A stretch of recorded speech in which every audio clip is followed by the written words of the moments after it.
Bwana Yesu asifiwe. Mimi ni mchungaji Modest Pesha, mratibu wa Act Alliance Tanzania Forum, nikiwa hapa Jumuiya ya Kristo Tanzania. Luka sura ya 6 mstari 31. Neno la Mungu limesema, na yale mnayotaka watu watendee ninyi, nanyi watendeeni vivyo. Hiyo ndiyo sheria ya dhahabu, ya golden rule. Usimtendee mtu kile ambacho hutaki kutendewa.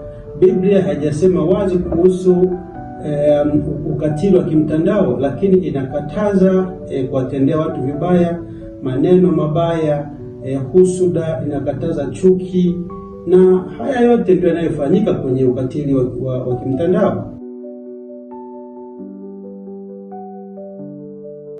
Act Alliance Tanzania Forum itaendelea kushirikiana na wadau mbalimbali katika kupinga ukatili wa aina yoyote, hasa wa kimtandao kwa watu wote, na hasa wanawake na mabinti. Wajumbe wote wa Act Tanzania Forum wanaunga mkono juhudi zote za kumaliza kabisa na kutokomeza ukatili wa kijinsia.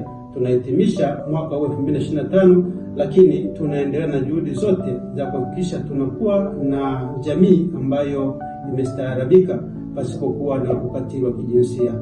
Sisi tukiwa kama wadau ambao tunapinga vitendo vya ukatili wa kijinsia, tunapaza sauti zetu kwa ajili ya watu wote ambao wanakwenda kinyume na haki za binadamu.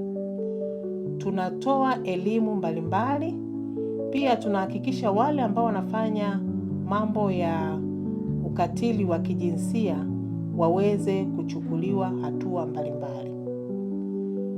Sisi tukiwa kama wadau ambao tunapinga ukatili wa kijinsia, tunahakikisha ya kwamba michango yetu na taratibu zetu tunazozifanya kwa ajili ya kupinga huu ukatili wa kijinsia unapata kibali kikubwa, ili watu waweze kuishi maisha salama, maisha yenye heshima, na pia kupata haki zao.